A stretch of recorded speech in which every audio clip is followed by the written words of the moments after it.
meeting is being recorded.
Voilà, je sais pas si.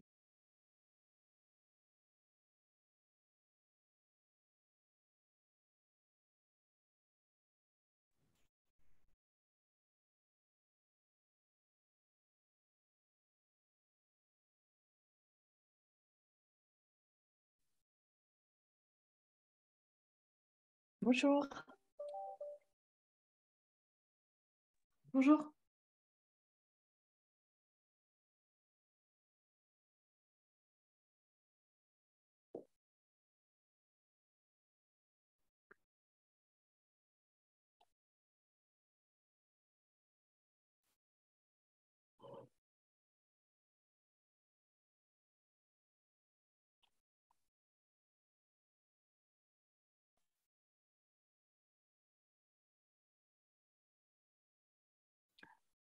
Eh bien, bonjour à tous. Je ne sais pas si vous avez prévu une introduction ou si vous souhaitez que je commence tout de suite.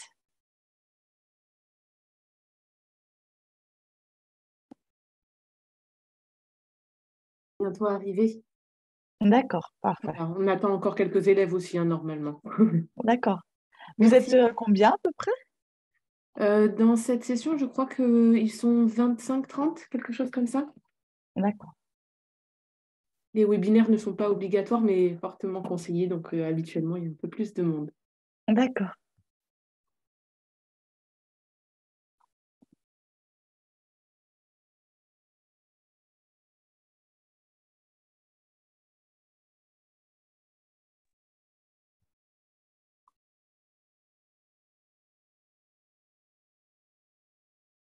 Bonjour. Bonjour.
Je vois qu'il y a du monde qui arrive petit à petit.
Bonjour. Bonjour.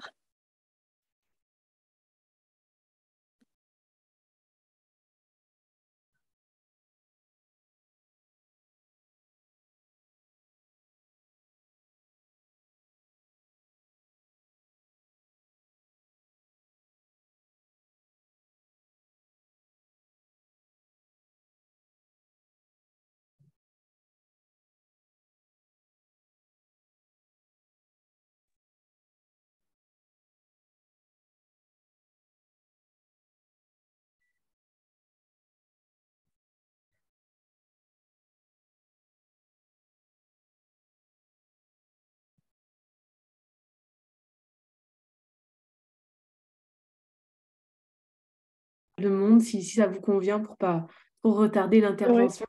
Voilà. il n'y a pas de souci. Merci à tous de vous être connectés. Donc, c'est le premier webinaire de l'UE Pilote PPS dans le DU PAEPS. On va très très vite rentrer dans le sujet sur les compétences psychosociales avec Béatrice Lambois. Je vous laisse tout de suite la parole et vous avez normalement la main pour partager, si vous le souhaitez, votre support de D'accord, présentation. d'accord. Bon, je vais faire mon possible. Je ne suis pas du tout douée en termes d'informatique, donc voilà, je vais Ok. voir. Eh ben, en tout cas, merci beaucoup de m'avoir proposé d'intervenir dans le cadre de ce DU. Euh, Peut-être avant de commencer, dire un mot sur moi, et puis aussi peut-être prendre un petit temps d'échange quand même avant de dérouler. Je crois qu'on a 1 heure Moi, j'ai 1 heure de présentation à peu près, une demi-heure de questions, c'est ça? Ce que tu as Oui, un tout peu à fait, c'est prévu? ce qui était prévu. Oui. Voilà. Donc, moi, je suis Béatrice Lambois. Je travaille sur les compétences psychosociales depuis plus de 20 ans, dans différents cadres, en tant que chercheur à l'origine, et puis après à l'INPES et aujourd'hui à Santé publique France.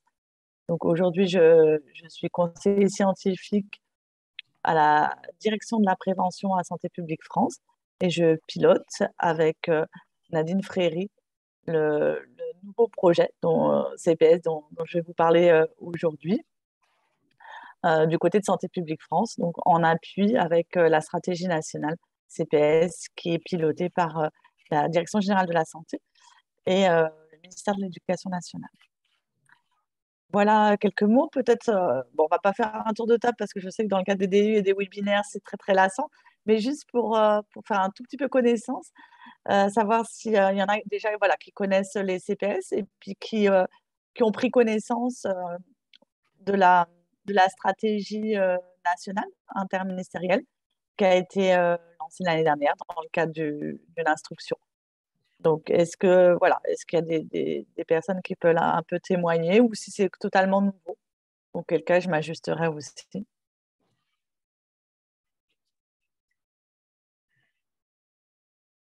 Donc, 2 questions sur les CPS en général et puis une autre sur la stratégie et l'instruction interministérielle.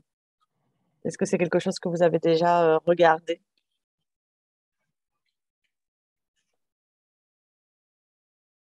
Je vous en prie, Oui, allez-y. oui, oui, c'est vrai que du coup, ouais, Ça marche. Bonjour, donc oui, je suis Anne-Sophie Navarro. En fait, donc je suis puéricultrice à La Réunion et les CPS, du coup, j'avais eu l'occasion d'approcher un petit peu par le protocole Tipitou qui devait normalement être lancé sur le département. Du coup, on avait eu l'occasion de se rencontrer à ce moment-là. ça. Par Oui. contre, voilà, je m'en étant un tout petit peu éloignée, j'ai pas pris connaissance de la stratégie nationale. Mm. Merci. Est-ce que vous m'entendez? Oui, Oula. Je suis désolée pour le son et je crois que la caméra bug aussi. Bonjour, moi je suis Marie, je travaille aussi à La Réunion, mais dans un centre de ressources et d'expertise en usage et addiction, Saomé. Et du coup, alors oui, les CPS, on en a beaucoup entendu parler, notamment à travers la promotion des programmes probants. Anne-Sophie parlait de Tipitou et du coup, on travaille aussi notamment avec les porteurs d'Unplug, de Zarboutan, donc qui est PSFP à La Réunion, de Primavera, enfin voilà, beaucoup de programmes qui tournent autour des compétences psychosociales. Et donc, on avait pris connaissance du référentiel l'année dernière quand il est sorti. d'accord. Super. Merci. Donc déjà Vous êtes déjà au fait, hein, en gros. On a toujours des choses à apprendre. Justement, hein, c'est bien d'avoir ce genre de webinaire.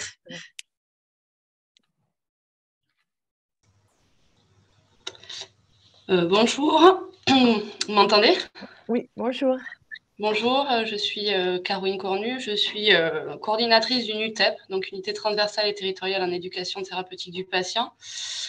Donc oui, les compétences psychosociales sont quand même au cœur des programmes que l'on développe auprès de nos usagers en psychiatrie santé mentale. Au-delà de la compétence d'auto-soin, hein, on a tout un volet axé sur la compétence d'adaptation et donc les différentes compétences psychosociales.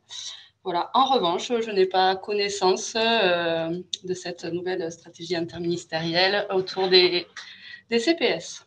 Voilà. D'accord, merci.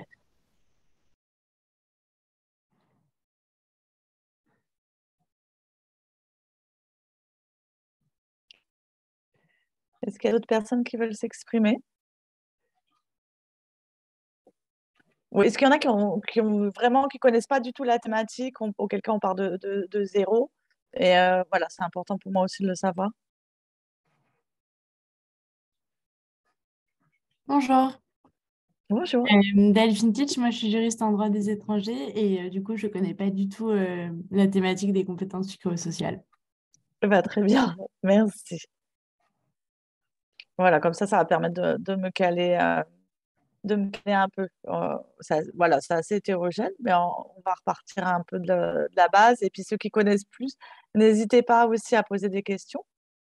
Est-ce que toutes les personnes qui voulaient s'exprimer ont pu le faire? Ok, bah, du coup, j'en déduis que oui. Et je vais faire un partage d'écran si tout va bien.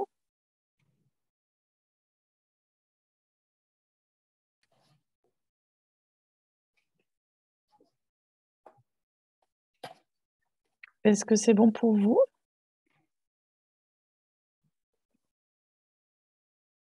On a les petites Oui, diapositives, voilà. je mets, ouais. Mais ça fonctionne bien. Si elle me remettait au début, ça serait bien.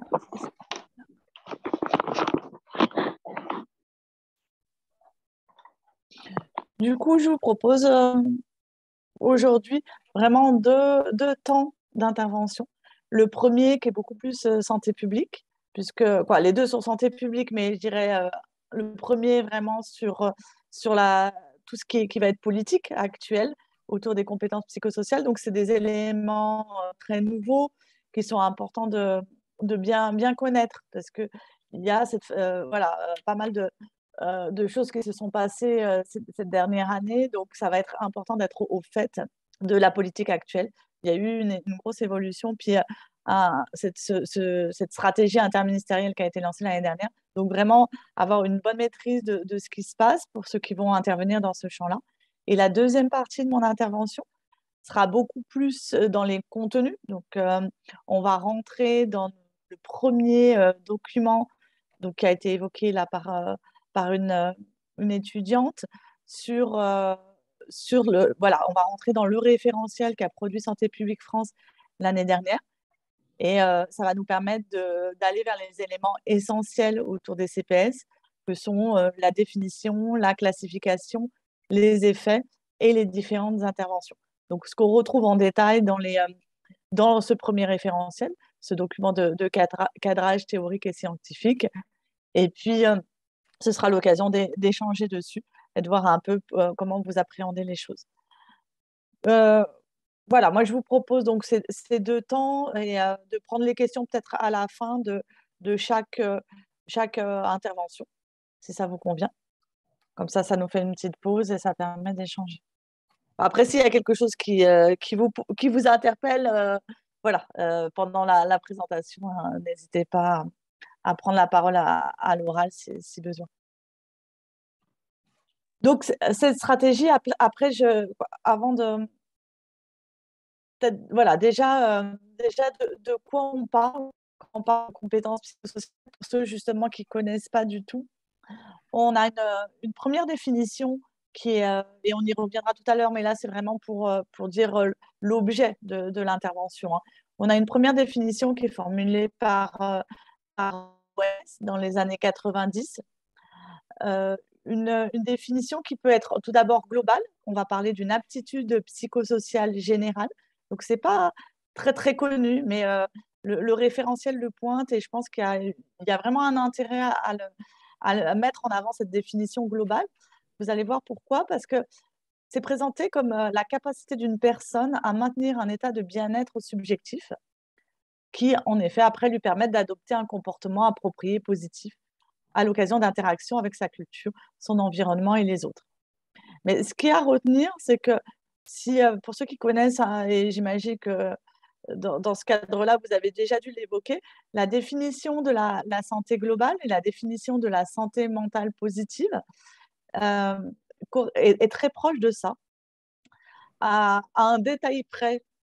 Euh, du coup, je vous pose la question, quelle est la différence entre la définition de la santé mentale positive, ça résonne, Merci, moi. et la définition proposée par l'OMS dans les années 90?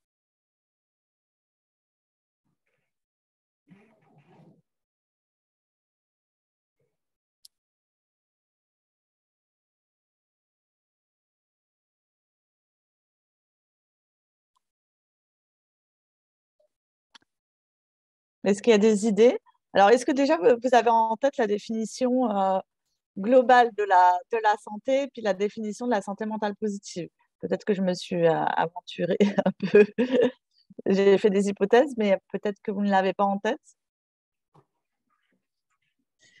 Alors, la santé, oui, mais la santé mentale positive, non.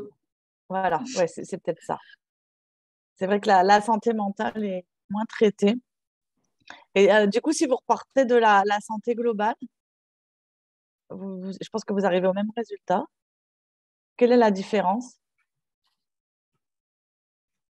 à souligner? Est-ce qu'il y en a qui voit?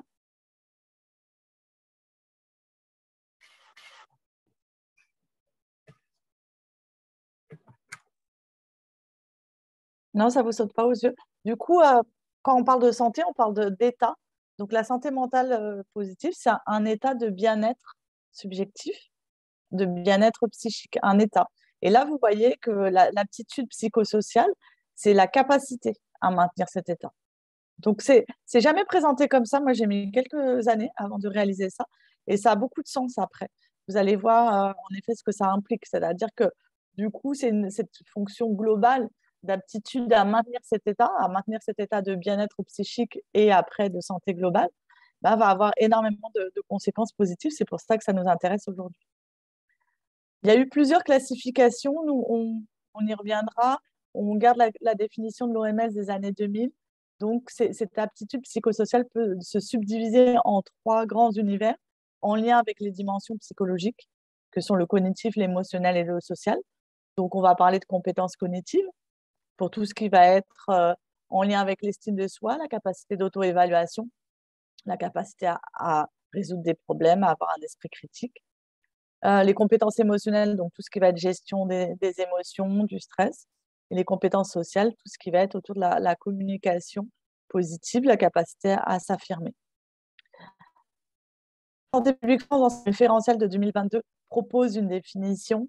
On la détaillera tout à l'heure, mais retenez qu'on est dans le même prolongement de la définition de l'OMS des années 90, mais en spécifiant davantage concrètement en lien avec les sciences psychologiques actuelles, eh ben, on peut définir les compétences psychosociales comme un ensemble cohérent de capacités psychologiques de nature cognitive, émotionnelle et sociale, et qui vont avoir un effet essentiel, important, sur des déterminants majeurs de la santé, que sont le bien-être psychique, l'empowerment, le fonctionnement et le développement optimal de la personne, et la qualité des interactions. Voilà, donc ça vous permet déjà de savoir de quoi on parle pour ceux qui découvrent. Et puis, on va dérouler plus en avant donc la dimension politique. Est-ce que c'est bon pour tout le monde?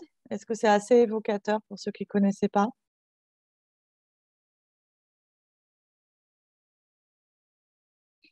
Oui, merci. C'est dur la visio, hein. Bon, alors, j'en déduis que oui, s'il n'y a pas de questions. Alors, voilà, voilà le document qui a été publié cette année, donc en lien avec la nouvelle stratégie interministérielle qui a été lancée en 2021. Donc, quelques éléments de contexte hein, pour mieux saisir comment on en est arrivé là. Enfin, voilà, la DGS, la Direction générale de la santé, s'est pas réveillée un jour en disant on va faire une stratégie interministérielle de déploiement des CPS. Ça fait des dizaines d'années que le ministère, l'INPES, Santé publique France, travaillent sur cette dimension essentielle ce déterminant essentiel de la santé sous différentes formes. Avant l'INPES, pour ceux qui connaissent, il y avait une structure associative qui avait une fonction assez proche, donc c'est le Comité français d'éducation pour la santé. Et déjà à cette époque, il y avait énormément d'expérimentations, pas énormément, il y avait quelques expérimentations déjà autour de ces interventions sur les compétences psychosociales. Dans les années de l'INPES, les premières années, on s'est intéressé aux interventions efficaces et on a retrouvé dans le champ de la prévention et de la promotion de la santé des interventions qui développaient les CPS et qui avaient un impact important sur différentes dimensions de santé, sur différentes problématiques de santé. Donc, entre les années 2010 et 2020, il y a eu un grand nombre d'expérimentations et d'évaluations de ces programmes CPS probants qui venaient pour la plupart de l'étranger, qui ont été adaptés, ajustés, expérimentés avec des succès, des échecs. Donc, il y a eu pas mal de matières, pas mal déjà d'engouement, mais ça allait crescendo. Et puis, je dirais le déclencheur, ça a été vraiment la période Covid, avec ses effets dans un deuxième temps sur, j'imagine que vous avez évoqué déjà sur la santé mentale, avec un pic de problèmes autour de la santé mentale et la volonté donc, du ministère de la Santé de faire quelque chose assez rapidement. Et donc, il y a eu en septembre 2021 les assises de la santé mentale avec une stratégie multiniveau et dont une dimension comportait des actions de prévention primaire et notamment donc, un axe important autour des compétences psychosociales. Donc, je dirais, c'est ce contexte-là, les assises de la santé mentale en septembre 2021, qui donne le point de départ de cette volonté, cette fois-ci, de passer du stade de l'expérimentation au stade du déploiement, avec on va le voir, des objectifs très ambitieux. Et comme ces compétences psychosociales, comme de nombreux déterminants de la santé globale, ne se trouvent pas dans le milieu de soins, et ben, ça explique cette stratégie assez particulière. Pour moi, je pense que c'est une première mobilisation aussi importante de 8 ministères, comme vous le voyez, et la mise en forme sous forme d'une instruction. Souvent, en santé publique, on travaille à partir de plans dans le domaine de la santé, en tout cas de la promotion de la santé. On a rarement recours à des supports de ce type-là. Donc, c'est assez particulier. Donc, cette instruction, pour ceux qui ça intéresse, je vous invite vraiment à la consulter, à vous appuyer dessus, puisque ça fait date et ça permet une mobilisation très forte de ces 8 ministères. Donc, on va la dérouler rapidement ensemble et voir comment Santé publique France s'inscrit dans cette stratégie de déploiement interministériel. Dans cette instruction, vous trouverez des objectifs généraux, générationnels et des objectifs plus quantifiés. Donc, on a un objectif générationnel très important à 15 ans, hein, avec l'idée de permettre à tous les enfants de développer leur CPS dès le plus jeune âge pendant toute leur croissance dans tous les milieux, avec l'idée qu'en 2037, donc on est une nouvelle société, puisque avec l'idée que ce soit la première génération à grandir dans un environnement continu de soutien au développement des CPS. Donc, un objectif générationnel très ambitieux qui se décline après de façon plus spécifique et plus quantifiée, avec deux dimensions, une dimension sur la mise en œuvre, donc l'offre et la couverture. L'idée d'avoir aussi des interventions sur tout le territoire de grande qualité et dont l'efficacité soit bonne. Donc, on y reviendra, d'interventions fondées sur des données probantes à destination des parents et des enfants dans chaque département, une couverture très importante, et puis des résultats de santé, des résultats éducatifs. On aurait pu mentionner encore d'autres dimensions, puisque les CPS sont déterminants d'un grand nombre de problématiques de santé. Et on a fait le choix de se focaliser sur la santé mentale, le tabac, et puis au niveau scolaire, le climat scolaire, le bien-être et les résultats scolaires. Comment elle est structurée, cette instruction? Elle est structurée en 5 axes d'intervention. Donc, l'axe 1 qui concerne la mise en œuvre sur les territoires, l'axe 2 qui concerne les professionnels, l'axe 3 qui concerne des interventions de qualité fondées sur les données probantes, l'axe 4 qui concerne le suivi et l'évaluation, l'axe 5 qui est plutôt la mise en œuvre institutionnelle. Et en effet, en parlant de cette mise en œuvre, cette instruction qui est nationale, interministérielle, a vocation à être beaucoup plus opérationnalisée dans chacun des ministères. Donc là, ils sont à l'œuvre actuellement pour décliner, donc on va appeler sous forme de feuille de route quinquennale, cette instruction, donc dans chacun des secteurs. Pour accompagner tout ça, un suivi et des évaluations doivent être mises en place aussi. En termes d'objectifs plus spécifiques et en lien avec la place de Santé publique France, l'idée est vraiment de venir en appui, un appui scientifique, théorique, technique, avec l'idée de proposer, de déployer des interventions efficaces fondées sur les données probantes. Donc pour cela, il va y avoir différents objectifs avec différents livrables, différents projets qui vont être réalisés. L'objectif spécifique 1 concerne en premier lieu tout ce qui est autour de la connaissance et des attitudes favorables concernant les CPS, puisqu'on est quand même, on va passer de quelque chose de très plutôt technique jusqu'à maintenant, qui était reconnu comme technique, lié à un champ d'expertise, à quelque chose qui doit être complètement démocratisé, accessible à tout le monde. Donc, il va y avoir tout un axe de plaidoyer et de sensibilisation pour faire connaître, pour créer de l'adhésion. Et l'objectif 2, c'est de favoriser aussi le recours à ces interventions CPS qui vont être proposées. Il ne suffit pas de les déployer, il faut que les gens aient envie, qu'on soit professionnel, qu'on soit parents, qu'on soit jeunes. Voilà. Ça va concerner énormément de monde.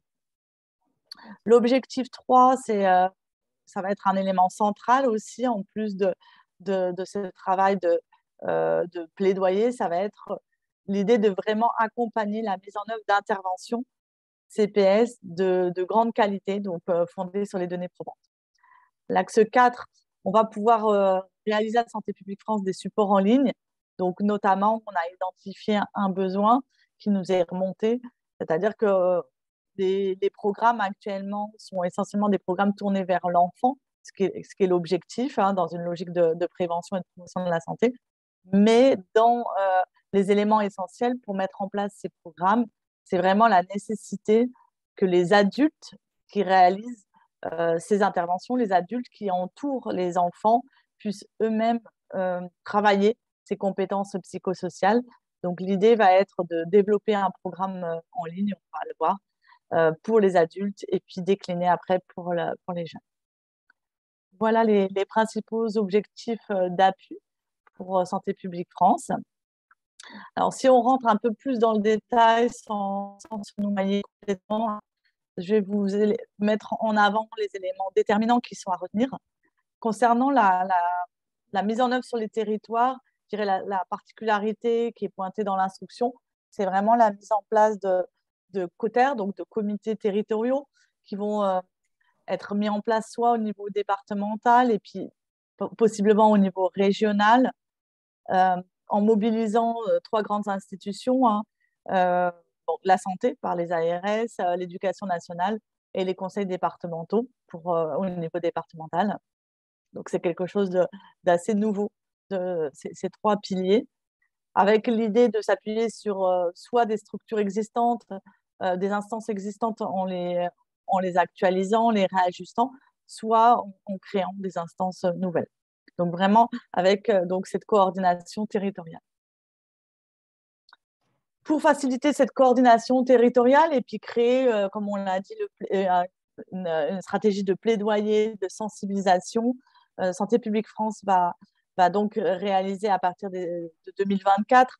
Là, notre programmation, elle est à 3 ans, donc elle est assez courte, mais on part sur 15 ans. Donc, c'est un programme qui va durer, hein, des stratégies de communication, de marketing social, comme on sait le faire à Santé publique France, avec différents types de supports, médias, hors médias.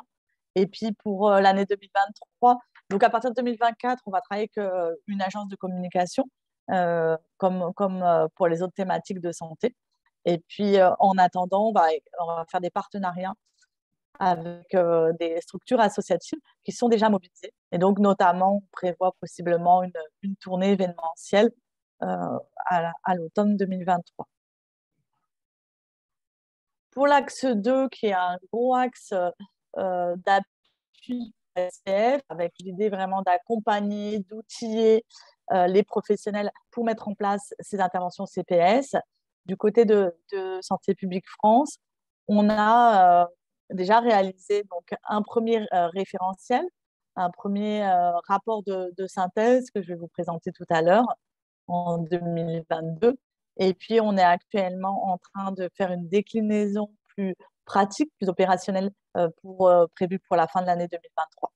À partir de là, l'idée est d'avoir des outils, des guides d'intervention par population. On va commencer par les plus jeunes, par les 3-6 ans, pour mettre en place des ateliers auprès des 3-6 ans. Et puis après, c'est au niveau un guide prévu pour 2024 pour les parents. En appui à ces supports, on projette de faire des séminaires d'appui et de sensibilisation et de mettre à disposition de tous les professionnels des supports d'auto-formation en ligne à partir de 2024. L'axe 3, c'est vraiment l'idée de s'appuyer sur les meilleures interventions possibles. Donc, Santé publique France intervient à 2 niveaux. Grâce à son référentiel qui est sorti l'année dernière, on a pu identifier une liste de critères d'efficacité. Donc, pour favoriser, sélectionner et optimiser les interventions déjà disponibles sur les territoires. Donc, ça va permettre de caractériser, d'évaluer, d'améliorer toutes ces interventions déjà présentes. Et puis, de notre côté, comme je vous l'ai dit en lien avec les objectifs, on est sur le projet de recherche et de développement autour d'un programme CPS en ligne pour développer ses propres CPS auprès du grand public, au sens très large, pour les adultes, qu'ils soient professionnels, qu'ils soient parents. L'idée est de vraiment pouvoir travailler les 20 CPS spécifiques qui sont identifiés dans le référentiel théorique et pratique, de pouvoir les expérimenter, les explorer, les développer pour soi et ainsi de pouvoir être à l'aise pour mettre en place des interventions en tant que professionnel ou pour accompagner ces enfants et les jeunes. On aura aussi une déclinaison pour les 16-25 ans, une fois qu'on aura fait le programme adulte. Et comme on est dans une logique de recherche et développement, puisque là, c'est une innovation, on va accompagner ça d'études évaluatives, de processus et de résultats. Et on va réaliser ça avec des partenaires universitaires et des partenaires associatifs.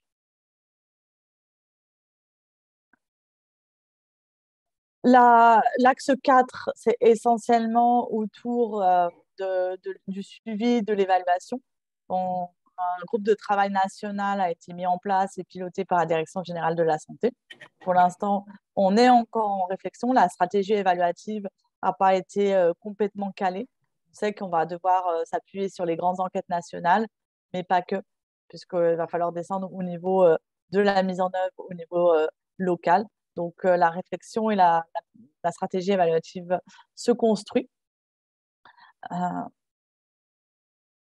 Et pour l'axe 5, bah, c'est beaucoup plus la mise en œuvre. Donc, avec l'idée, comme je voulais évoquer, de feuilles de route par ministère pour opérationnaliser l'instruction assez générale. Et puis, un copine national, intersectoriel qui se réunit à peu près tous les 3 mois et qui mobilise un grand nombre de personnes, quand on est plus de 30 autour de la table, pour s'assurer là actuellement de la réalisation des feuilles de route, de la cohérence, de la mise en œuvre de la stratégie. Voilà pour l'aspect plus politique autour de la stratégie interministérielle. Donc, on va peut-être prendre un petit temps d'échange, si ça vous va.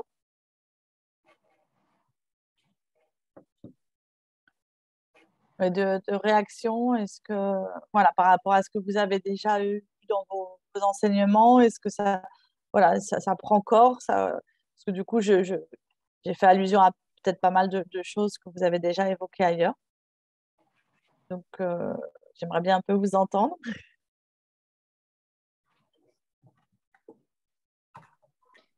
Je veux bien prendre la parole. En fait, ma question, elle a été mise en place à partir de quelle année exactement, la stratégie 2021? C'est pas, ou 2022? Alors, la stratégie a été lancée lors des assises en septembre 2021 et l'instruction, oui, je suis passée vite, l'instruction, elle est sortie au bulletin officiel en août 2022. Donc, c'est tout récent. Hein. Oui, d'accord. Oui, complètement. Puisque les feuilles de route, après, il faut la temporalité administrative. Hein. Les feuilles de route sont en cours de réalisation. Elles sont attendues au mieux pour juin. Et puis, on espère le ministère espère les avoir pour la fin de l'année. Pour l'éducation nationale, ils aimeraient bien avoir une feuille de route pour la rentrée, parce qu'eux sont en année scolaire, pour la rentrée de septembre. D'accord, donc peut-être qu'on pourrait voir les premiers fruits de cette stratégie, dans les premières pierres plutôt se poser à la rentrée 2023. On espère. Alors, les retours terrain qu'on a déjà, c'est que au niveau de la santé, au niveau des ARS, il y a certaines ARS qui se mobilisent déjà, puisque la particularité, c'est qu'on n'aura pas de feuille de route au niveau de la santé, parce qu'on est organisé différemment et qu'on est au pilotage. Donc, les ARS sont déjà lancés. Donc, il y a une grande variation d'une région à l'autre. Il y en a qui ont lancé des cotères, d'autres qui sont en réflexion. Donc, voilà, ça avance. Et puis, de l'autre côté, au niveau des projets, au niveau de la demande, que ce soit beaucoup au sein de l'éducation nationale ou au niveau des appels à projets, on nous a fait un retour comme quoi c'était vraiment mis à l'agenda déjà, même si les feuilles de route ne sont pas encore là. D'accord, merci.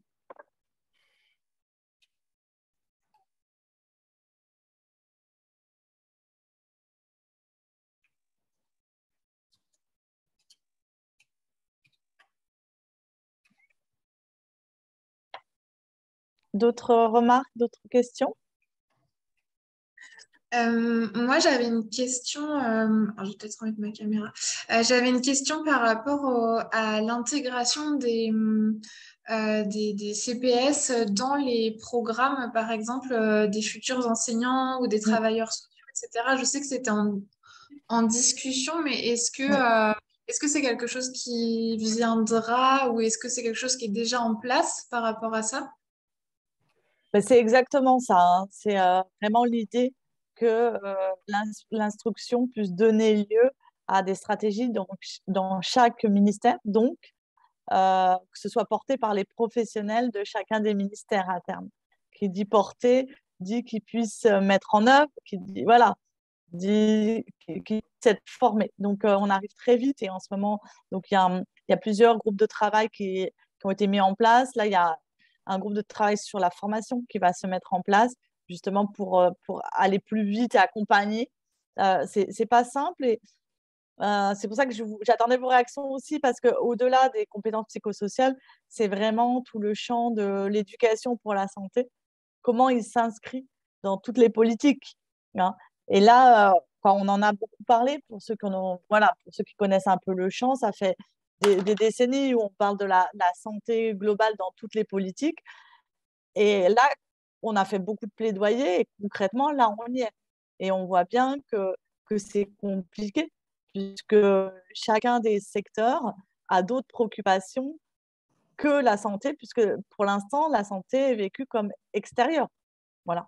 Donc, l'enjeu est à la fois de faire un plaidoyer pour montrer le lien entre, par exemple, réussite scolaire, ce qui est la préoccupation, par exemple, de l'éducation nationale, et santé. Donc, voilà, il y a tout ce plaidoyer-là. La bonne nouvelle, pour répondre de façon plus spécifique à vos questions, c'est qu'au niveau des instances supérieures, donc des personnes du COPIL, de l'administration, il y a vraiment une prise de une réelle considération, une réelle volonté de faire avancer les choses. Parce que moi, je n'ai jamais vu en 20 ans. Donc après, on ne se fait pas d'illusions, hein. C'est des grosses machines, il va falloir du temps, mais moi, j'ai vu donc vraiment des gens au niveau régional très mobilisés, au niveau des académies, et au niveau du COPIL, des gens très engagés. Donc, c'est plutôt rassurant. Après, où on est en difficulté aujourd'hui, paradoxalement, c'est justement sur ce manque d'expertise, sur la capacité à faire. Je crois que la Covid est passée par là. Il y a vraiment une prise de conscience sur on veut faire quelque chose autour du bien-être, on veut améliorer ses compétences psychologiques parce qu'on sent bien que tout le monde en a besoin aujourd'hui, qu'on soit adulte ou enfant.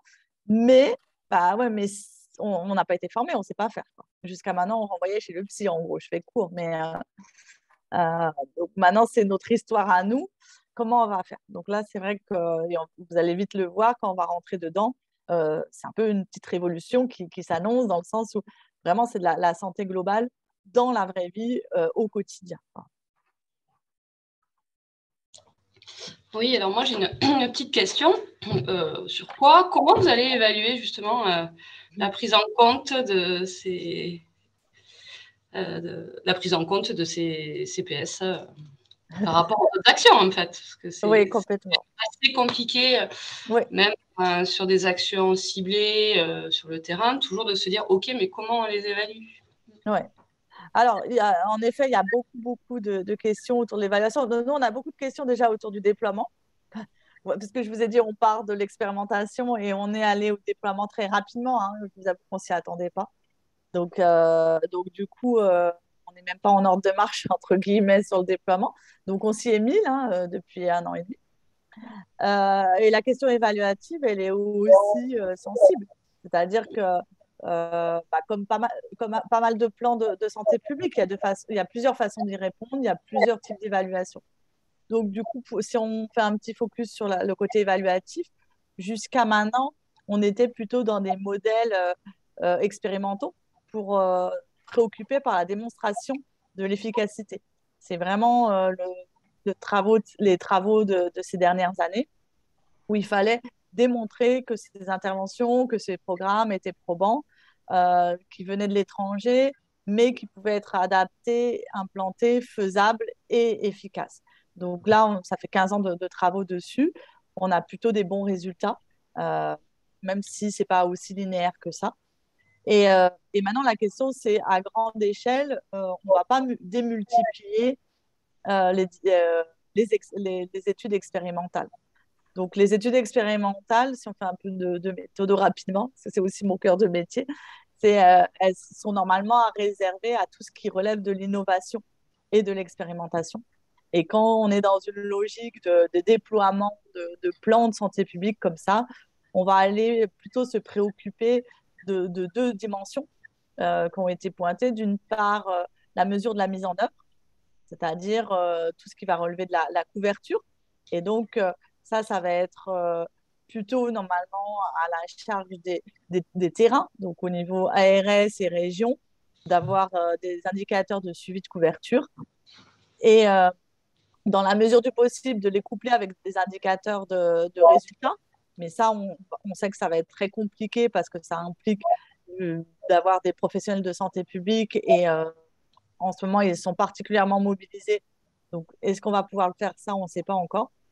Nous, au niveau national, on va faire en sorte de mobiliser nos indicateurs de santé, puisqu'on vous avez vu que les indicateurs de santé mentale, les indicateurs tabac sont attendus, donc on va les mobiliser. On va essayer de les croiser avec une mesure de mise en œuvre, mais à l'échelle nationale, on ne se fait pas trop d'illusions, dans le sens où, vu le contexte et vu la dégradation de la santé mentale, bah, même s'il y en avait un effet positif, on a un contexte défavorable, donc c'est vraiment pas suffisant. Donc là, je vous donne les éléments où on en est, ce qu'on devrait faire. Après, il y a aussi la question de qui fait quoi et des ressources. Et voilà, c'est le bonheur des plans. Oui, parce que juste, il y a énormément de biais d'interprétation quand même. Là, en fait, en fait, d'interprétation par rapport à l'effet. Oui. Alors, la question des faits, il y a vraiment un enjeu à séparer les choses. C'est-à-dire que pour la démonstration de l'effet, l'idée, c'est vraiment d'être dans un protocole expérimental, puisque là, c'est le seul endroit où on contrôle la plupart des biais. Sorti de là, on est sur une évaluation en vie réelle. En vie réelle, bien sûr qu'il y en a qui vont prôner les études expérimentales en vie réelle. C'est quand même très compliqué. Ça se fait, hein, puisqu'il y a des campagnes de communication qui ont utilisé ce protocole. Donc, en absolu, ça se fait. La préoccupation d'aujourd'hui, ce n'est pas celle-là, puisqu'on sait, on a 40 ans de recherche derrière nous, on sait que possiblement ces interventions ont le potentiel intrinsèque de faire bouger un grand nombre de dimensions de santé. Donc là, la question, c'est la question de la mise en œuvre et la question de la qualité de la mise en œuvre qui va être au cœur du sujet, puisque on voit bien qu'aujourd'hui, on a un taux de couverture, on n'a pas de mesure, mais on le sait, puisque il ne se passe pas grand-chose. On a un taux de couverture qui est très faible. Donc, on a un certain nombre de résultats d'effets très intéressants, mais un taux de couverture très faible. Donc là, la préoccupation première, c'est d'avoir un taux de couverture élevé et d'avoir un taux de couverture de bonne qualité. Donc, ça va être le premier élément, avant de conclure sur quoi que ce soit de l'effet. Moi, j'attire vraiment votre attention là, parce que j'imagine que vous devez travailler les questions évaluatives, un focus sur se préoccuper beaucoup de la qualité de la mise en œuvre. C'est souvent sous-estimé.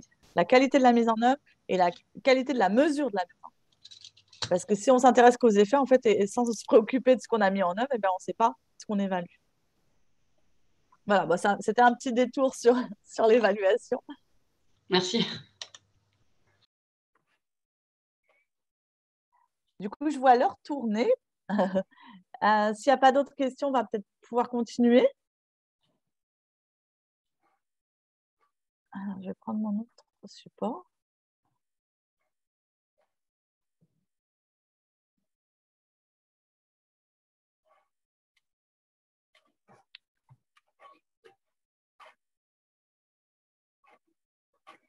Voilà. Est-ce que c'est bon de votre côté? C'est bon? Donc, comme je l'ai évoqué tout à l'heure en présentant la stratégie et l'appui de Santé publique France, dès 2022, la première commande qui nous a été faite, c'est vraiment la rédaction d'un document de cadrage, donc de référence. Un petit mot sur ce document. Donc, je vous mets le lien, je vous transmettrai. De toute façon, j'ai déjà transmis les 2 diaporamas. N'hésitez pas à aller entrer plus dans le détail. On a un document de synthèse qui a été produit en février 2022 et mince, je l'ai pas. Ouais, et on a un document, on a le rapport complet qui a été produit en octobre 2022. Donc, le référentiel est vraiment focalisé sur les éléments clés. Donc, on a ces 30 pages. Et le rapport complet de plus de 100 pages développe d'autres dimensions qui peuvent vous être utiles. Donc, Par exemple, on a un chapitre sur l'évaluation qui s'adresse au CPS, mais qui concerne aussi, qui va beaucoup plus large. Donc un chapitre introductif à l'évaluation. Et on a l'historique autour des CPS pour avoir des éléments de contexte un peu plus détaillés.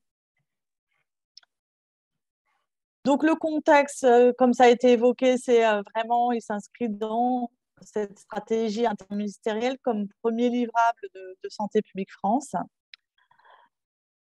Comme élément complémentaire, les livrables associés, vous avez un séminaire qui est encore en ligne et qui présente ces premiers éléments théoriques, scientifiques, mais aussi qui présente des vignettes pratiques. Donc, n'hésitez pas, pour ceux que ça intéresse, à aller faire un tour. Donc, il a été réalisé en décembre 2021 avec des partenaires de terrain, des partenaires associatifs.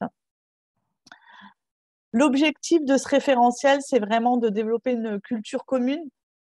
On va le voir autour de ce terme-là. Il y a beaucoup de choses qui peuvent être mises derrière. Donc, l'idée est vraiment d'avoir un vocabulaire et un référentiel commun pour favoriser après les meilleures interventions possibles. Au niveau méthodologique, rapidement, je dirais on n'était pas dans les meilleures conditions puisqu'on nous a demandé de rédiger un référentiel en quelques mois. Donc, on s'est beaucoup appuyé sur nos travaux. On avait déjà pas mal réalisé de travaux. On les a complétés avec un bilan de littérature focalisé sur les dernières années, les 5 dernières années. Donc, ça nous a permis de voir que cette question des compétences psychosociales est aujourd'hui largement travaillée, mis en avant, mis à l'agenda de différents organismes internationaux de santé publique, mais aussi d'économie, puisqu'on a vu que la Banque mondiale est dessus, Harvard est dessus, quoi. Il y a vraiment une grosse mobilisation et on va vite le comprendre quand on voit la place des CPS dans la santé globale et dans la réussite éducative. Alors, si on rentre plus dans le contenu maintenant, je vais vous mettre le focus, comme je vous l'ai dit, déjà au niveau de la définition et de la classification. Alors, avoir en tête que la terminologie, donc compétences psychosociales, c'est un terme qui est français aujourd'hui.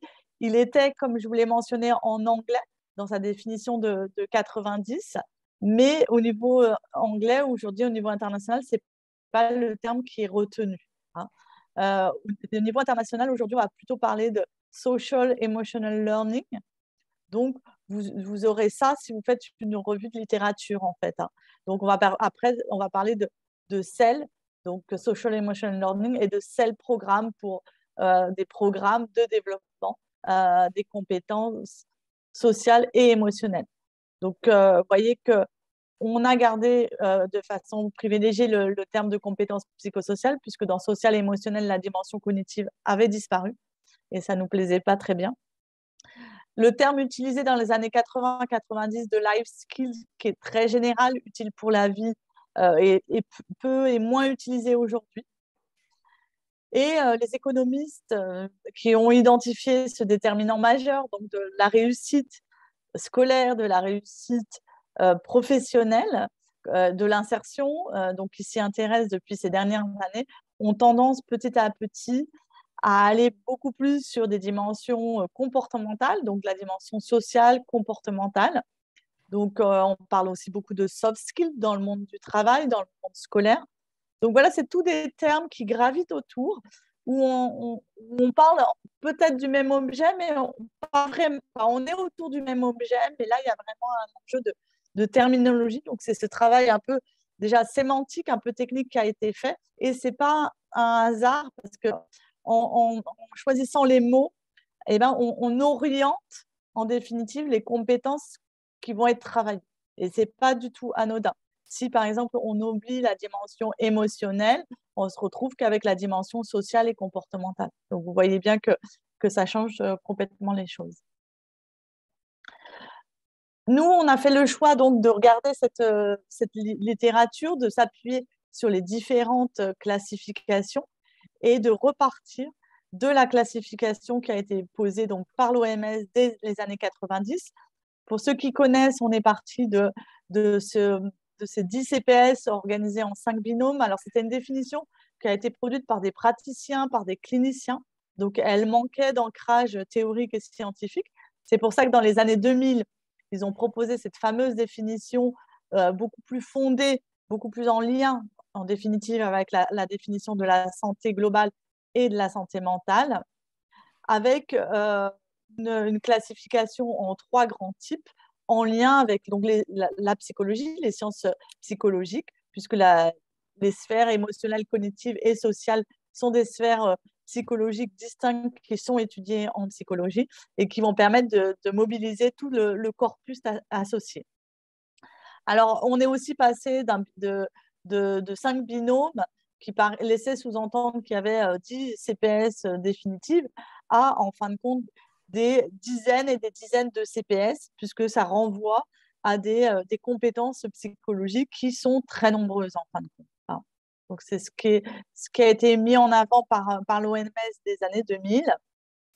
Et puis, du coup, l'enjeu aujourd'hui était vraiment de se doter d'une classification actualisée, fondée sur la science. Donc, ce n'était pas du tout prévu, hein. Comme la nouvelle définition qu'on propose, c'est en regardant les classifications actuelles. Donc, actuellement, il y a plusieurs classifications qui circulent. Et celle de l'OMS n'est pas forcément celle qui est la plus utilisée. Donc, on est reparti de ces classifications-là. On a essayé de tout intégrer. Et puis, on a essayé de focaliser sur les CPS qui sont bien présentes et communes aux différents programmes probants. En s'appuyant aussi sur les modèles théoriques actuels, surtout de psychologie, puisqu'on est sur des compétences psychologiques. Et donc, on propose cette nouvelle classification qui, à la fois, n'a rien de révolutionnaire parce qu'elle s'inscrit dans la quantité, mais qui a le mérite, je dirais, d'avoir un ancrage bien posé au niveau scientifique et au niveau des classifications actuelles. On se retrouve avec 3 niveaux, donc les grands types de compétences cognitives, émotionnelles et sociales, des compétences générales, donc 3 compétences générales par catégorie psychologique, et puis après des compétences plus opérationnelles, plus spécifiques qui vont pouvoir être travaillées une après l'autre. Donc ça va de 2 à 4 compétences spécifiques par compétence générale. Je regarde l'heure, je ne suis pas sûre qu'on puisse rentrer dans toutes les compétences, mais vraiment, les éléments à avoir en tête, vous pourrez, pour ceux que ça intéresse, rentrer plus en profondeur. C'est vraiment, et on est dessus en ce moment au niveau du référentiel pratique, c'est que ce qui n'apparaissait pas forcément dans les programmes probants, c'est-à-dire, on me posait souvent la question dans quel ordre on doit les travailler, ben, c'est vraiment ce qui apparaît quand on commence à définir, à bien spécifier chacune des CPS. C'est-à-dire que l'ordre qui est présenté ici, c'est un ordre qui est fondé et qui s'appuie sur un rationnel. C'est que que ce soit les compétences cognitives ou les compétences émotionnelles, en fait, ce qui va être important de retenir, c'est d'avoir une bonne maîtrise justement de la connaissance de soi, de la conscience de soi pour pouvoir aller après sur l'autorégulation. C'est-à-dire qu'on a une connaissance de soi, on travaille son rapport à soi, on travaille sa capacité d'attention à soi. Et à partir de là, on va pouvoir travailler ses buts et sa capacité d'autocontrôle. De la même façon, on va travailler la question des émotions. À quoi servent les émotions? Comprendre la fonction des émotions, puisque contrairement à ce qu'on dit encore et ce qu'on entend partout, ben, on doit sortir de la notion d'émotions négatives pour aller vers des émotions utiles, qu'elles soient agréables ou désagréables. Donc, vraiment mettre en avant la compréhension du fonctionnement émotionnel pour aller vers une régulation optimale. Donc des émotions agréables, des émotions désagréables, une bonne gestion du stress. Pour les compétences sociales aussi, on va travailler tout ce qui va être communication positive, en mettant en avant notamment l'empathie, pour aller après travailler des dimensions plus difficiles, des questions d'assertivité, de résolution de conflits. Voilà un peu le déroulé. Donc, ces CPS sont présentés une année et l'autre dans le référentiel théorique, avec un exemple à chaque fois. Et puis, dans le référentiel pratique, vous trouverez, donc, qui sera disponible probablement en fin de cette année, vraiment un chapitre par CPS, ce qui permettra de rentrer dans chacun des mécanismes et de pouvoir mieux comprendre comment fonctionne la compétence. Au niveau de la définition, comme je vous l'avais présenté en introduction de la stratégie, donc au regard de tous ces éléments, on peut dire que les compétences psychosociales sont des capacités psychologiques, un ensemble de capacités psychologiques interreliées qui s'appuient sur bien sûr la mobilisation de connaissances, de processus internes, donc intrapsychiques, et de comportements spécifiques, notamment des comportements relationnels, qui vont, ces compétences-là, quand elles sont développées, vont permettre de maintenir un état de bien-être psychique, déterminant majeur de la santé globale, favoriser l'empowerment, le fonctionnement optimal et les interactions constructives. Ce qui nous permet d'avoir ce schéma très global, mais qui permet d'appréhender les choses dans leur ensemble, puisque vous retrouvez au milieu donc, ces fameuses compétences psychosociales, cognitives, sociales, émotionnelles. L'axe vert-rouge, c'est l'axe santé. Donc, c'est tous les effets attendus si elles sont développées. Donc, on voit pourquoi c'est si important, hein, puisque donc, on a en vert les 4 déterminants, les 4 facteurs de protection essentiels qui vont aboutir à une santé psychique, donc physique et sociale, donc une santé globale positive, et donc moins de comportements à risque de mal-être et à terme, moins de pathologies, notamment les addictions, les IST, les problèmes de santé mentale. L'axe bleu, c'est l'axe scolaire qui est bien sûr relié à l'axe du bien-être et de la pathologie, puisque quand on va pas bien, bon, je pense que je parle à des convaincus, mais dans le monde scolaire, c'est pas encore totalement acquis. Quand on va pas bien, on a du mal à être dans une position d'apprenant. Donc, du coup, le lien entre santé et réussite scolaire est clair et les CPS montrent l'impact de cette réussite, donc comme déterminant de la réussite scolaire et après de la réussite professionnelle, les anglo-saxons sont capables de mener des études sur du long terme, dans des études de cohorte, qui nous ont montré aussi l'impact à long terme du développement de ces CPS. En jaune, vous avez les principaux déterminants, puisque ces compétences psychosociales ne sortent pas de nulle part.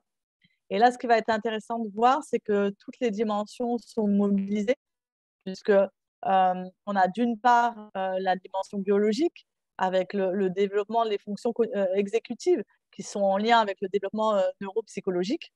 Donc, la dimension biologique, qui va être importante, en lien avec les compétences langagières, donc essentielles pour favoriser ce développement des CPS.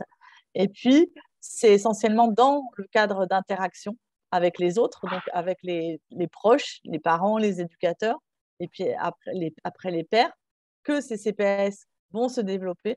Mais cette qualité relationnelle, le développement des CPS des adultes et des jeunes est aussi dépendant de l'environnement dans lequel fonctionnent et se développent les enfants et les adultes. Donc, on voit bien, et là, ce schéma est intéressant aussi pour ça, que la santé globale et la réussite éducative sont interreliées, que c'est multidéterminé et qu'on peut spécifier certains déterminants clés sur lesquels on va pouvoir agir.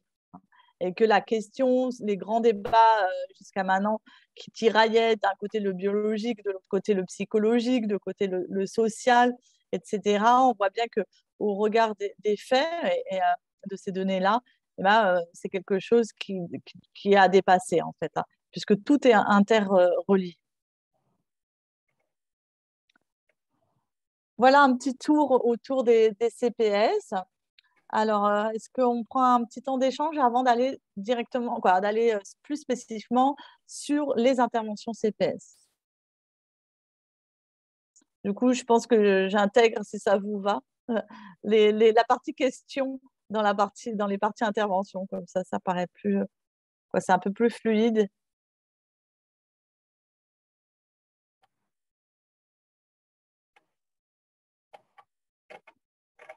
j'ai bien conscience qu'on survole des concepts qui sont pas forcément connus et qui méritent d'être approfondis.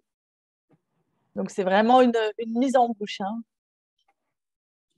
Moi, je vais me permettre, si vous voulez bien, une petite question sur la cible, la population cible de développement de ces compétences psychosociales dans la stratégie CPF. Donc, vous parlez surtout des enfants, de la nouvelle génération, etc. Mm. Je me questionne sur cette cible-là. Est-ce que, comme je crois vous l'évoquiez dans la première partie de votre intervention, on a des données probantes en termes d'intervention seulement chez les publics enfants et pas chez les publics adultes, et c'est pourquoi ils sont prioritaires? Est-ce qu'il a été montré dans la littérature que le développement des CPS est plus efficace ou oui, plus efficace ou seulement efficace chez les plus jeunes? Peut-être est-ce des compétences trop ancrées pour pouvoir les développer à l'âge adulte? Est-ce que c'est une stratégie plutôt de faisabilité? Parce que vous parliez des acteurs du développement des compétences psychosociales, ils sont peut-être plus identifiables auprès des enfants qu'auprès des adultes. Enfin voilà, j'aimerais, si vous le pouvez, Oui, aborder. oui, j'ai pas trop creusé la question de la cible, c'est vrai. Donc, la cible de cette stratégie, c'est les 3-25 ans. Alors, plus tous les adultes en position d'éducation. Donc, ça fait beaucoup de monde. Adultes, donc professionnels et parents. Alors, en fait, il y a deux choses il y a des choix de santé publique, c'est-à-dire que c'est pas parce qu'on fait 3-25 ans qu'on ne peut pas commencer avant. C'est qu'avant, il y a la stratégie des 1000 jours aussi qu'il faut avoir en tête. Donc, c'est vraiment dans la continuité. Donc, nous, on est mobilisés, voilà, alors qu'on sait qu'on pourrait commencer plus tôt. Et c'est pas parce que ça s'arrête à 25 ans. On voit bien. Et en termes de... Donc là, c'est plutôt dans la logique politique. C'est plutôt des choix politiques, stratégiques qui sont cohérents, je dirais, avec les données de la littérature aussi. Après, en termes de littérature, nous, on a beaucoup creusé la question des enfants, puisque logiquement, quand on est sur ce type de déterminant, on a, comme beaucoup, en prévention, promotion de la santé, on a intérêt à intervenir le plus tôt possible. Ça ne veut pas dire qu'on peut rien faire après. Donc, on a beaucoup de littérature autour des enfants. La plupart de la littérature est autour des 6, même des 8-14 ans. C'est vraiment l'élément central, mais ça ne veut pas dire qu'on n'en a pas ailleurs. C'est-à-dire qu'on a quelques données sur les programmes précoces, donc plus tôt. On a des données sur les parents. On a aussi beaucoup de programmes parents, donc des parents avec lesquels on va travailler aussi les compétences des enfants, mais les compétences aussi des parents. Alors, peut-être vous connaissez le programme PSFP aujourd'hui qui est en France, qui est l'adaptation, la continuité du programme SFP, donc qui est américain, où il y a un volet enfant et il y a un volet parent. Après, moi, j'ai moins creusé. Moi, je suis plutôt spécialiste des enfants et des jeunes, mais j'ai aussi travaillé sur des synthèses de littérature des personnes âgées. C'est vrai que ça ressort moins, pas directement. Mais ces dimensions, les dimensions de l'estime de soi sont possiblement travaillées. Mais ça, c'est pas travaillé directement comme ça. J'ai pas travaillé parce qu'on n'est pas saisi à l'INPES et pas trop à Santé publique France sur les questions en milieu de travail. Mais vous retrouverez des choses, puisque tout ce qui va être gestion du stress sont des compétences qui sont travaillées en milieu professionnel. Donc voilà, je sais que la littérature, je ne la connais pas, pourquoi je ne l'ai pas creusée. Et j'ai beaucoup de retours aussi dans le champ de l'éducation thérapeutique. Ça a été évoqué tout à l'heure. Il y a beaucoup de travaux et là qui concernent toutes les populations. Donc je pense qu'il y a de la littérature, probablement moins, parce qu'en effet, les SEL programmes, donc les Social Emotional Learning Programmes, sont hyper documentés, mais il y a de la littérature.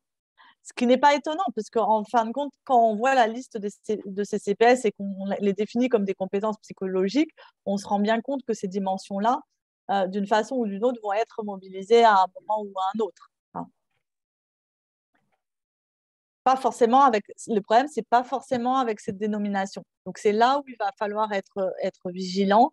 Voilà, moi, je vous dis, ça fait 25 ans que je travaille dessus, mais en fait, je ne me rendais pas compte que je travaillais dessus. C'est-à-dire qu'en tant que jeune chercheur, moi, j'ai travaillé sur de l'empathie, j'ai travaillé sur la conscience de soi, sans jamais évoquer le terme de compétences psychosociales.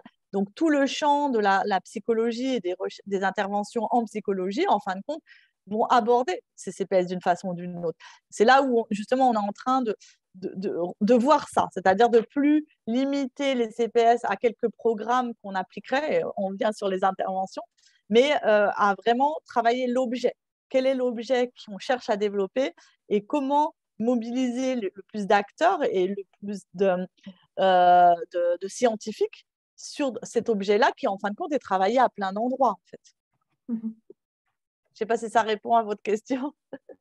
Si, tout à fait. Je me pose du coup une autre question, mais peut-être vous l'aborderez ensuite dans les interventions probantes. Là, vous parlez donc d'un domaine encore frais de classification des compétences Oui. psychosociales et de leur identification. L'étape d'après, où est-ce qu'on en est plutôt de la taxonomie, on va dire, des leviers probants pour développer des compétences psychosociales? Donc, tout ce qui va être développement. Oui. Voilà, du coup, on y va, si ça vous va. Donc, je continue parce que je vois l'heure tourner. Donc, en anglais, on va utiliser souvent le terme de programme et dans la littérature, vous aurez le terme d'evidence-based self-programme. Donc, c'est à retenir concrètement pour ceux qui n'en ont pas eu dans les mains. C'est assez structuré de la même façon, c'est-à-dire qu'on part vraiment de là, d'un cycle d'ateliers psychoéducatifs relativement court en général, puisqu'on est sur 10-15 séances. Et chaque séance porte sur une compétence en particulier ou une sous-compétence. On va parler de psychoéducatif parce qu'on est vraiment dans une logique, ce n'est pas du comportementalisme, c'est-à-dire que c'est de l'éducation à la psychologie, à la CPS. C'est-à-dire que si on va travailler sur, par exemple, la gestion de la colère, il va y avoir des activités concrètes, de l'enseignement concret autour de la colère et comment la réguler. Très structuré, on est sur des programmes souvent anglo-saxons, donc on a des manuels, des livrets. Souvent, c'est une séance hebdomadaire de 1 heure pour les enfants, 2 heures pour les adultes. Ce que nous dit rapidement la littérature, c'est que au début, ces programmes, en quelques séances, peuvent amener des résultats, mais ils se sont vite rendus compte que ces résultats, pour qu'ils tiennent dans la durée, c'était important d'avoir des interventions pluriannuelles, ce qui paraît évident. En effet, on ne gère pas sa colère pour une fois pour toutes en 1 heure d'atelier. Mais malgré tout, même à court terme, et avec ces petits ateliers, ces cycles d'ateliers, on a des résultats observés. Alors, le terme de probant, il y a, de valider. Qu'est-ce qu'on entend par ça? Dans une première définition, je vais vous en proposer une autre après.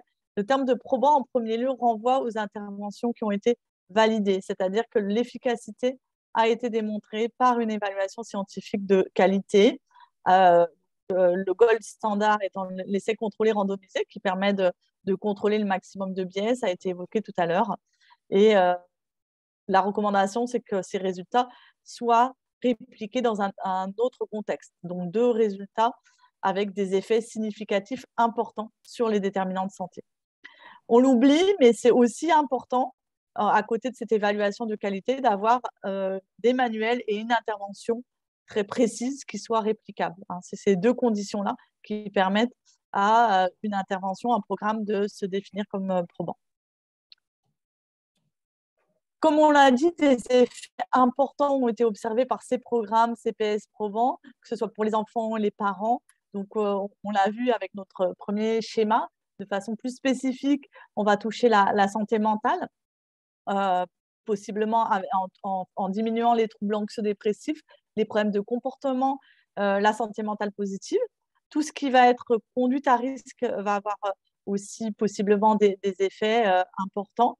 Donc, sur la consommation de substances, tabac, alcool, drogue, on a des résultats sur les comportements violents, sur le harcèlement scolaire, les comportements sexuels à risque. Et aussi, donc, sur la réussite éducative, des meilleurs résultats, moins d'échecs scolaires, de meilleurs diplômes et une meilleure insertion. Donc, ça, c'est les effets à long terme sur la santé et la réussite éducative. À court terme, on arrive à faire bouger ces fameuses CPS.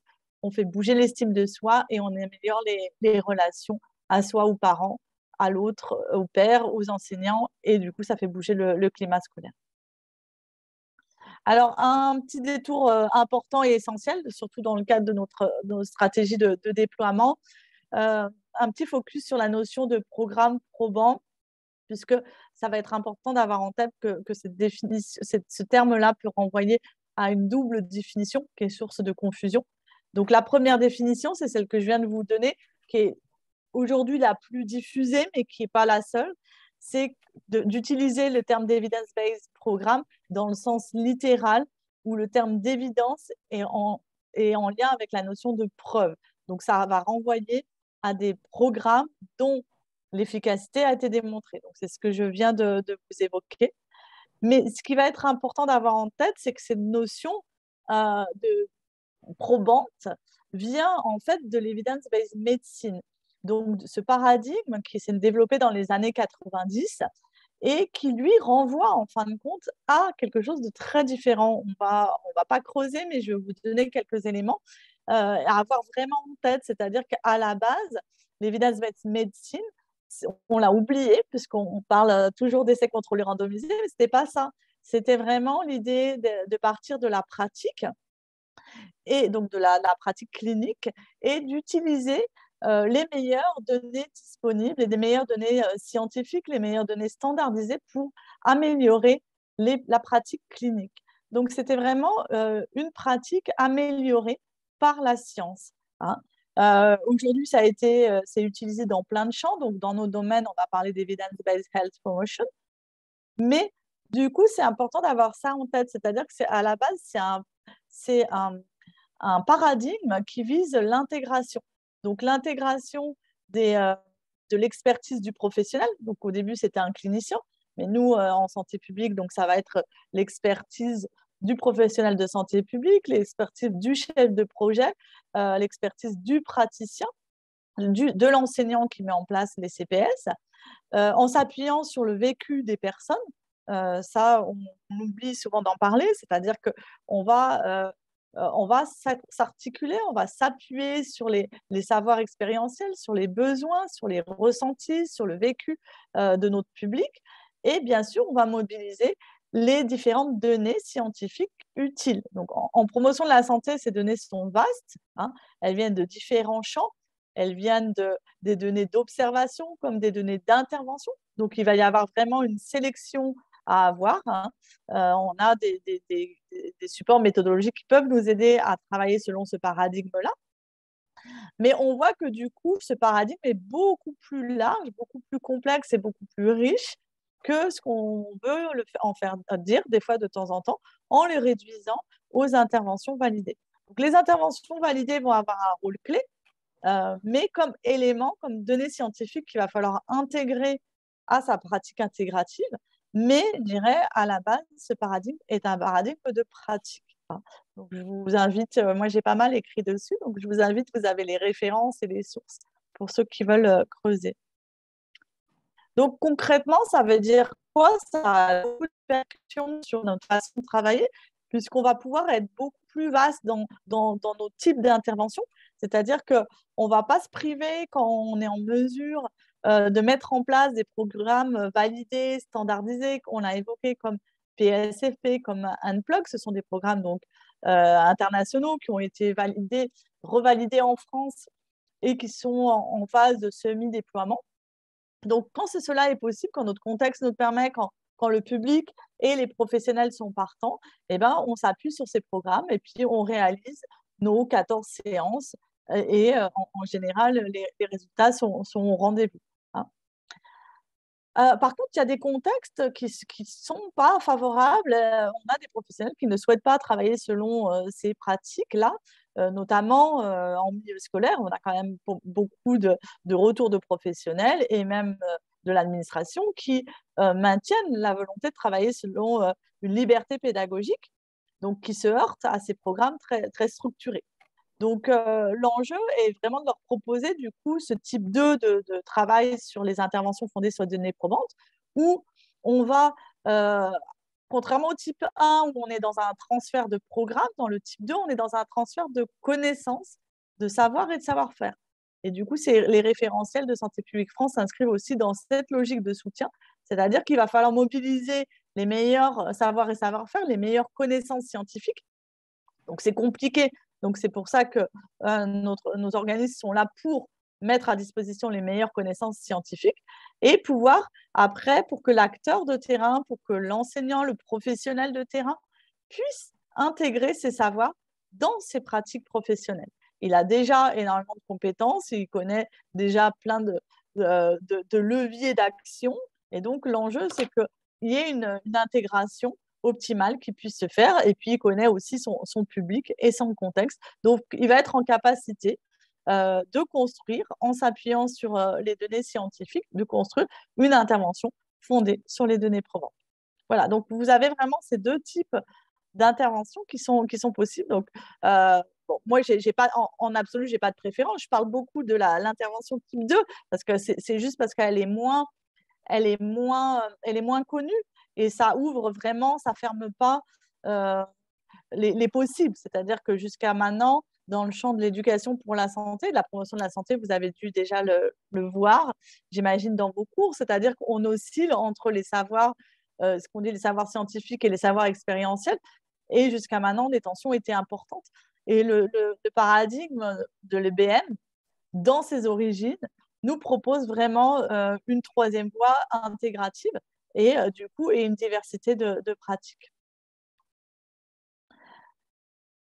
Du coup, ça me permet de terminer les éléments essentiels à connaître. Donc, en gros, ça ne se fait pas tout simplement. Cette mobilisation des savoirs scientifiques, c'est un énorme travail, en fait, qui peut être très constructif, mais ça implique cette mobilisation, cette appropriation.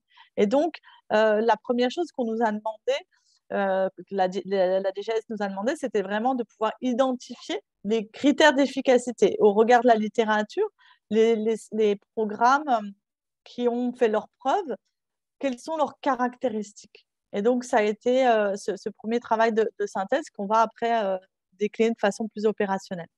Cette préoccupation pour identifier les caractéristiques des programmes probants, en fait, elle n'est pas nouvelle, hein, puisque là, c'est l'OMS dans les années 2000 nous proposait déjà 3 facteurs clés qui sont de travailler sur les dimensions des CPS cognitives, émotionnelles et sociales, de travailler avec une méthode pédagogique interactive expérientielle et d'amener des connaissances scientifiques, fondées scientifiquement, en lien avec la thématique qui est abordée, donc le développement de l'enfant, les comportements à risque et les substances psychoactives. Ces 3 éléments-là sont beaucoup plus détaillés aujourd'hui et on les a présentés sous forme de grands facteurs, sous forme de tableaux. Donc, on a pu identifier 2 grands facteurs de nature différente, des facteurs principaux et 6 facteurs complémentaires. Dans les facteurs principaux, on a tout d'abord des facteurs liés aux caractéristiques de l'intervention. Concrètement, et vous le trouverez dans la littérature, pour ceux qui s'y plongent, on va parler de pratiques SAFE pour séquencer, actif, focalisé, explicite. C'est-à-dire que ça va être très important d'avoir des activités CPS structurées, organisées, des pratiques CPS qui s'appuient donc sur une pédagogie active, expérientielle, des jeux de rôle, la mise en situation. Ce n'est pas une transmission de savoir. Des pratiques qui sont vraiment en lien avec les CPS mentionnés dans la littérature. Donc là, c'est pour ça qu'on a la classification qu'on vous a proposée.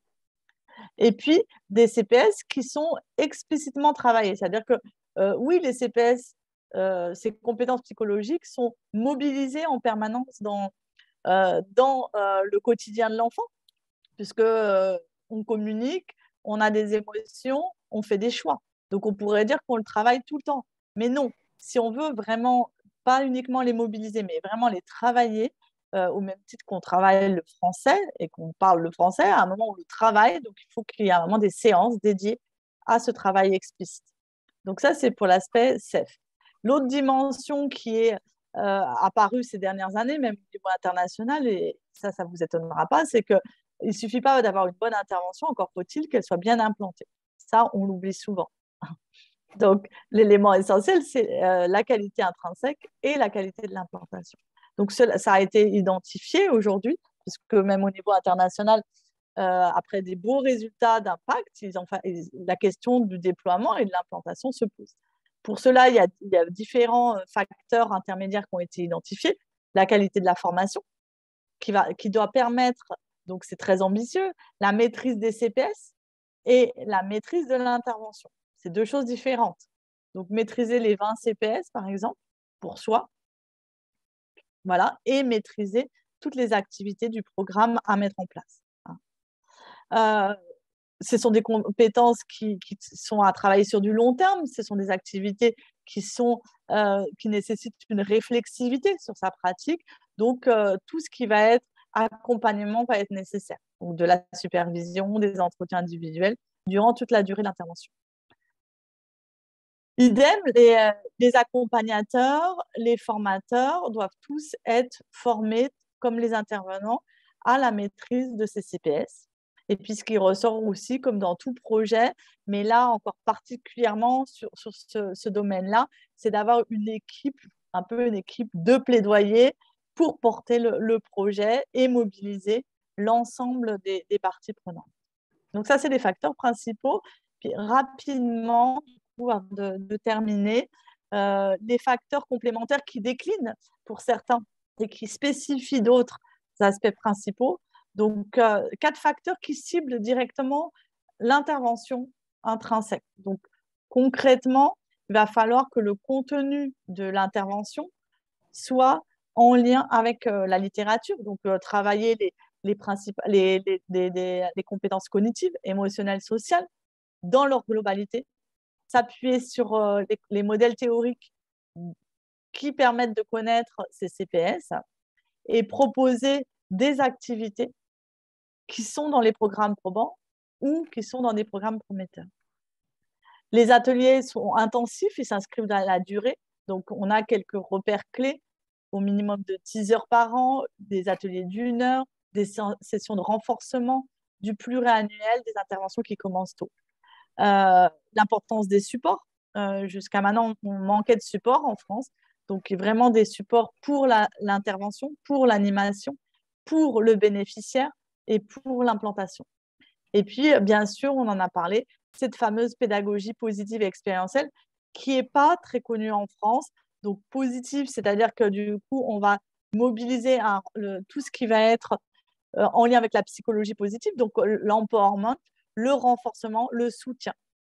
Donc, il va être important à mobiliser. Active et expérientielle, ça veut dire qu'on va se baser sur l'observation, le partage d'expériences, le vécu. Donc, ça aussi, en France, on n'est pas super à l'aise. Et puis, vraiment avec l'idée qu'en premier, les enfants et les jeunes vont apprendre en observant. Et donc, les personnes qui vont observer en premier, ce sont les intervenants. Et donc, les intervenants, dans une logique d'apprentissage vicariant, vont avoir un rôle clé. Ils vont jouer cette fonction de modèle et c'est important de l'avoir en tête. En plus de ces qualités, de ces caractéristiques intrinsèques, on a aussi des caractéristiques en lien avec l'environnement sur 2 axes. L'importance en premier des pratiques informelles. Il ne s'agit pas de s'arrêter à cette heure d'atelier qui est un moment de focus, mais ça va être important que les enfants puissent pratiquer ces différentes CPS tout au long de la journée dans différents milieux et que les adultes qui l'entourent puissent eux-mêmes, à terme, maîtriser ces CPS. Et concernant le milieu aussi, le milieu éducatif, l'idée, c'est qu'il y ait une bonne articulation entre ce programme-là et les autres programmes et la mobilisation des parents. Donc, on parle souvent de coéducation, mais là, c'est vraiment important et essentiel de mobiliser à la fois les adultes professionnels, les adultes parents pour développer les CPS des enfants. Et un enjeu, bien sûr, au niveau du climat scolaire, où il va être important que la pédagogie, les attitudes, la résolution de problèmes, la coopération et les évaluations, petit à petit, soient autour et soient consonantes avec la dimension positive de ces CPS, ce qui n'est pas forcément toujours le cas dans nos pratiques traditionnelles françaises. Voilà, je crois qu'on a fait le tour. Désolée, on a balayé vite sur des choses qui peuvent être chaque fois un peu pointues et qui mériteraient d'être creusées. Mais voilà, c'est une première sensibilisation au CPS et puis à la stratégie qui est en cours. Je ne sais pas si on a encore 5 minutes pour des questions. On peut prendre 5 minutes hein, si vous le souhaitez, tout à fait.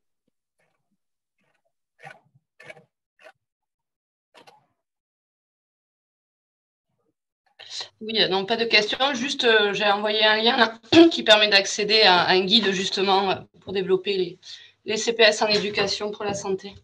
Voilà. Merci. Et téléchargeable en ligne.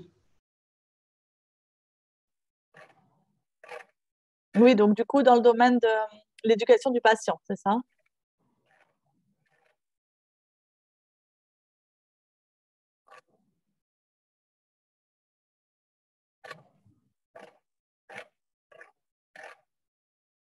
Moi, j'ai une petite question plus de faisabilité.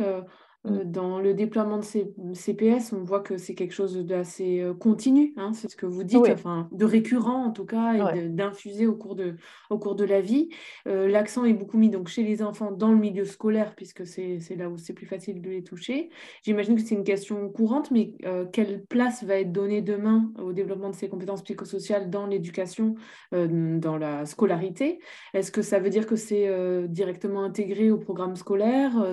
J'imagine que c'est une réflexion, enfin j'imagine, c'est une réflexion interministérielle, donc peut-être que des éléments de réponse sont déjà présents. Vous pouvez nous dire Alors, du coup, c'est vrai qu'on parle beaucoup du milieu scolaire parce qu'en plus, ces expérimentations internationales, elles ont lieu auprès de ces enfants captifs, hein, donc c'est assez classique. Après, dans la stratégie de déploiement, il n'y a pas uniquement le milieu scolaire, hein. Tout le périscolaire est mobilisé.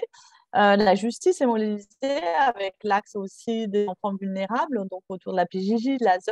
Donc, euh, voilà, tous les axes sont mobilisés avec l'idée que dans les différents milieux où l'enfant évolue, il puisse bénéficier de professionnels qui puissent, un, mobiliser ses CPS, deux, réaliser des activités autour. C'est un peu ça l'idée.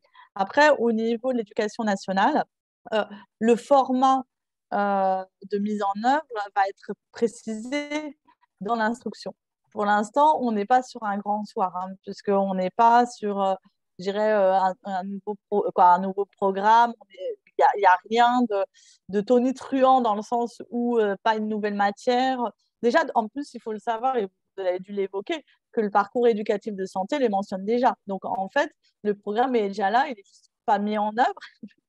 Et l'enjeu et la question vraiment de la mise en œuvre, globalement, de l'éducation pour la santé en milieu scolaire, puisque même quand il y a des textes qui sont très contraignants, comme l'éducation à la sexualité, on voit que c'est pas forcément, il n'y a pas un taux de couverture à 100%, même pour le minima. Donc, du coup, on n'est pas dans ce qui se profile. Après, moi, je ne suis pas du côté éducation nationale, hein, mais dans ce qui se profile, on n'aura pas une révolution organisationnelle, on va dire. Par contre, il y a le souci que tous les professionnels puissent s'emparer de ça.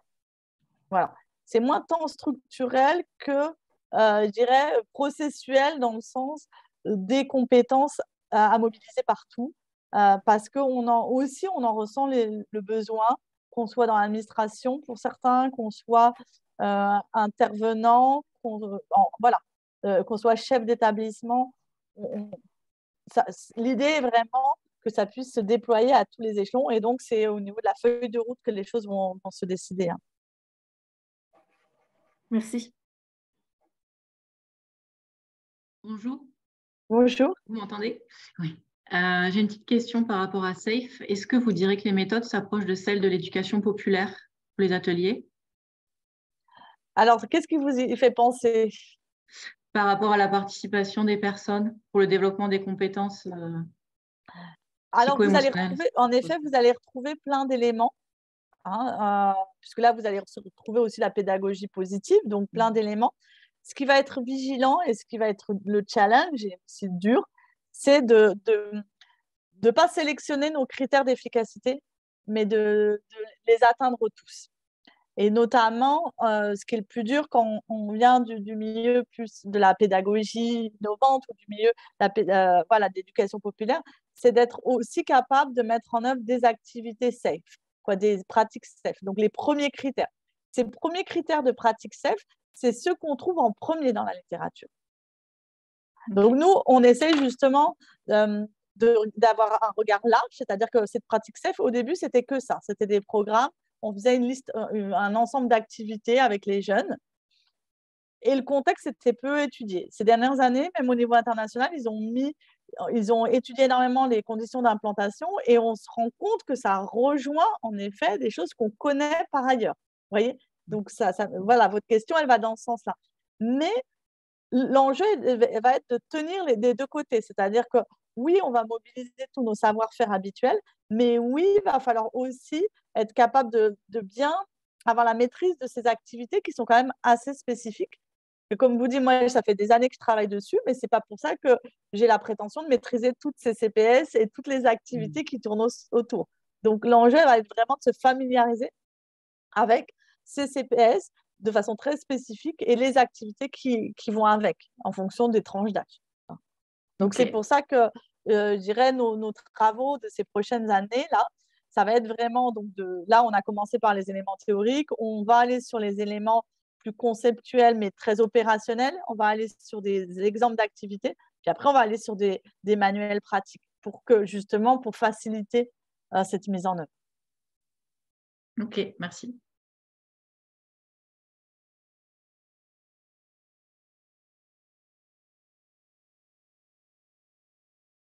Est-ce qu'on a d'autres questions avant de conclure? Parce que je vois que petit à petit, l'audience se dissipe.